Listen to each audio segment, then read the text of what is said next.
सभी को नमस्कार। आज हम पालमपुर गांव की कहानी के बारे में पढ़ेंगे। पालमपुर गांव के बारे में हम क्यों जानें? क्योंकि देश की ज़्यादा जनसंख्या जो है ना, वो गांव में रहती है। तो हम गांव के बारे में समझ लेंगे तो गांव के माध्यम से हम भारत में होने वाली आर्थिक गतिविधियों को समझेंगे। पालमपुर गांव बिल्कुल आपके गांव की तरह है। आप अपने गांव को पालमपुर से कंपेयर कर सकते हैं, है ना। आपको लगेगा ये तो मेरा ही गांव की बात कर रहे हैं। पालमपुर गांव में सड़कें हैं। गांव की सड़क रायगंज गांव तक जाती है। पालमपुर गांव की सड़क शहर से भी कनेक्टेड है, शाहपुर शहर तक जाती है। पालमपुर गांव में बिजली है। बिजली है तो काफ़ी लोग हैं जो नलकूप का प्रयोग करते हैं, ट्यूबवेल का प्रयोग करते हैं और खेती कर पाते हैं। पालमपुर गांव में प्राथमिक स्कूल हैं 2, एक माध्यमिक स्कूल है। पालमपुर गांव में सरकारी डिस्पेंसरी भी है, प्राइवेट भी है। पालमपुर गांव में ज़्यादा लोग खेती पे निर्भर हैं। 450 परिवार पालमपुर में रहते हैं। अब पालमपुर में जो कृषि योग्य भूमि है ना, वो स्थिर हो चुकी है। ठीक भारत की भी यही स्थिति है। भारत में भी कृषि योग्य भूमि स्थिर हो चुकी है। आपकी बुक में दिया है 1950 में 120 मिलियन हेक्टेयर भूमि थी। 1960 में यह बढ़कर 130 मिलियन हेक्टेयर हो गई। 1970 में 140 मिलियन हेक्टेयर हो गई और उसके बाद ये स्थिर हो गई। यानी जितनी भूमि है पालमपुर में, उस पूरी भूमि पर खेती की जा रही है और भारत में भी जितनी भूमि पर खेती की जा सकती है उस पर की जा रही है। अब पालमपुर में जो भूमि का वितरण है, जो बटी हुई भूमि है, वो समान नहीं है। कुछ लोगों के पास ज़्यादा ज़मीन है, कुछ के पास कम है।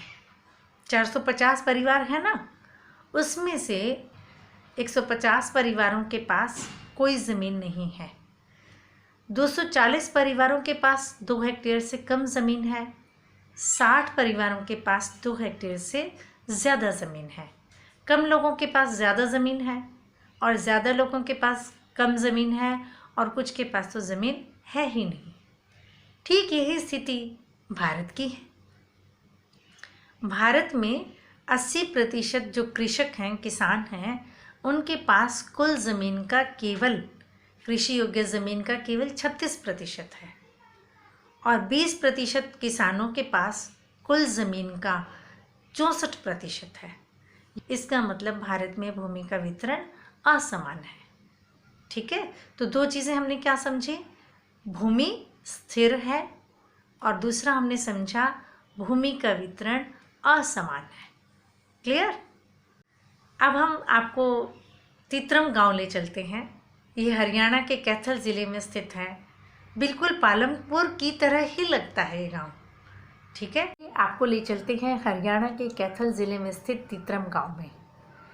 मैं तित्रम गांव के बस स्टैंड पर खड़ी हूँ। सामने की ये रोड जाती है पियोदा गांव को, ये रोड जाती है देवबंद गांव को और ये रोड जाती है कैथल शहर को।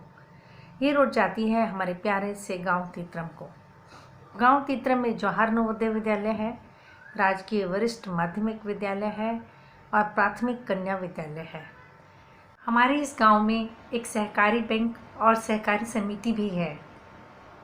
गांव में एक आयुर्वेदिक सरकारी अस्पताल भी है। गांव में एक जानवरों के लिए भी छोटा सा अस्पताल है। गांव में एक छोटा सा बाज़ार है जो गांव की शोभा को बढ़ाता है। गांव के ज़्यादातर लोग कृषि पर निर्भर हैं, प्रत्यक्ष रूप से या अप्रत्यक्ष रूप से। कुछ लोग पशुपालन भी करते हैं, जैसे भैंस, भेड़, बकरी इत्यादि रखते हैं।